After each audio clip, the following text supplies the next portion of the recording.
Families look perfect from the outside. Smiles for pictures, toasts at dinner, polite words that sound like love.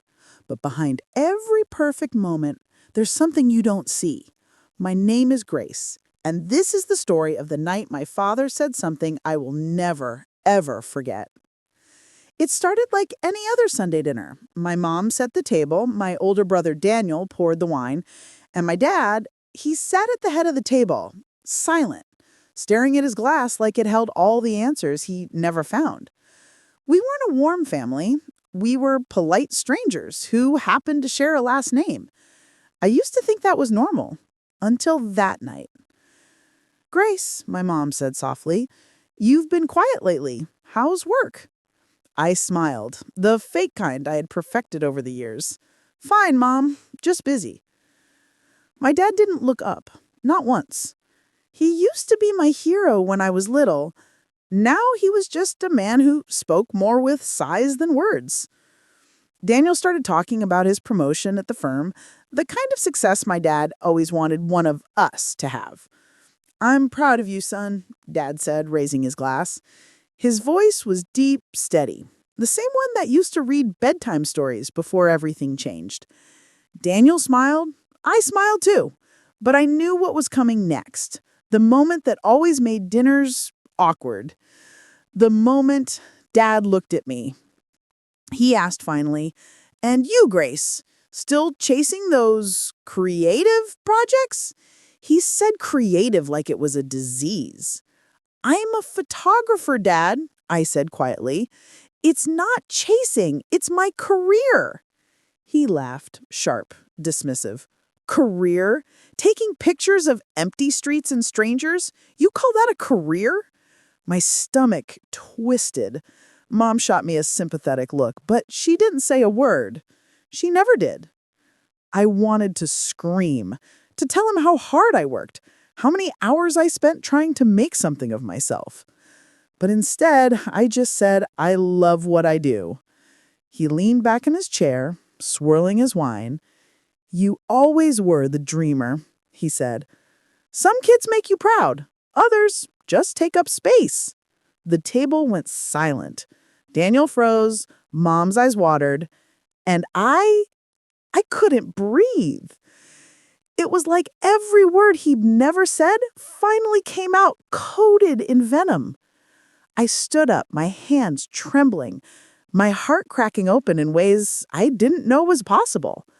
I thought that was the end of it, but I was wrong. That night was just the beginning of everything I didn't know about my family and the truth my father had been hiding all along. I didn't sleep that night. His words replayed in my mind again and again, sharp and heavy. Some kids just take up space. It's funny how one sentence can destroy years of pretending. I kept asking myself, why? Why would a father say that to his own daughter? By morning, my anger had turned into something colder, curiosity. I decided to go back home, the one I grew up in, even though every step toward that place felt like walking into a ghost story I didn't want to hear. My mom still lived there, and if anyone knew the reason behind Dad's words, it was her. The house looked smaller than I remembered, or maybe I just outgrew the version of myself that once felt safe there. Mom opened the door, surprised to see me. "Grace," she said softly, "it's early. Are you okay?" "Not really," I said, stepping inside. "Can we talk?" We sat at the kitchen table, the same one where I'd done homework, where Dad used to drink his coffee in silence every morning.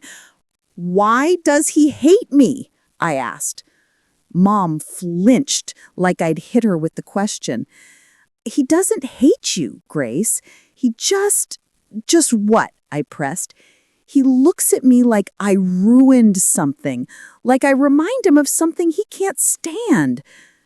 She looked away, tears forming around her coffee cup. "You wouldn't understand." That phrase, "you wouldn't understand," it burned. I stood up. "Then make me understand, Mom, please." She hesitated, her fingers trembling around her coffee cup. "There are things your father never told you, things I hoped you'd never have to know." My chest tightened. What kind of things?" She looked straight at me then, the kind of look that makes the world go silent. "You're not supposed to be here, Grace. You weren't supposed to exist." My mind went blank. "W- What what does that mean?" She said, voice shaking. "When you were born, your father was ready to leave. He had another life, another woman. You were the reason he stayed. But in his eyes, you were also the reason he lost everything else." I felt like the ground disappeared under me. "So I'm his mistake?" I whispered. "No," she said quickly. "You're mine, because I kept you even when it meant losing him." Her words hit harder than any truth I could have imagined. I couldn't breathe. The world tilted. I stumbled outside, gasping for air, the sound of my mother calling my name fading behind me. The truth cut deeper than my father's cruelty could. I was the scar they both tried to forget. I walked for hours, aimlessly, until I found myself standing in front of my dad's office building downtown.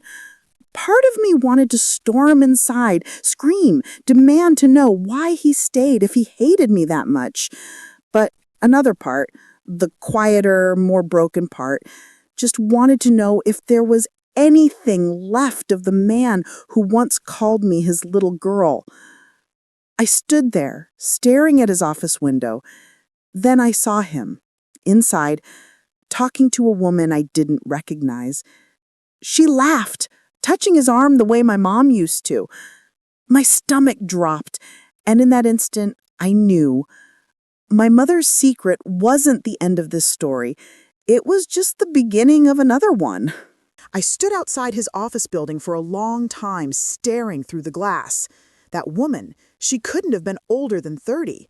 Long brown hair, perfect smile, the kind of confidence that didn't come from age, but from knowing you held someone's attention. My father laughed with her, a sound I hadn't heard from him in years. That laugh used to belong to me, to our family. Something inside me snapped. I walked straight into the building, past the receptionist who tried to stop me. "I'm his daughter," I said, my voice sharper than I intended. I opened the glass door to his office without knocking. His laughter stopped immediately. "Grace," he said, startled, "what are you doing here?" I looked at the woman first. She shifted uncomfortably, clutching her purse. "I was just leaving," she murmured, but I stepped closer. "No," I said, "stay. Maybe she should hear the truth too." His face hardened. "Grace, enough." "No, not enough," I said, my voice trembling. "You humiliated me last night. You broke me, and now I see you here smiling like everything's fine. I deserve to know why." He sighed, the sound of exhaustion more than guilt. "You shouldn't have come here." "Maybe not, but I did. So tell me, who is she?" He glanced at the woman, then back at me.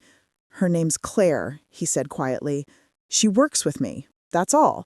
Claire looked like she wanted to disappear.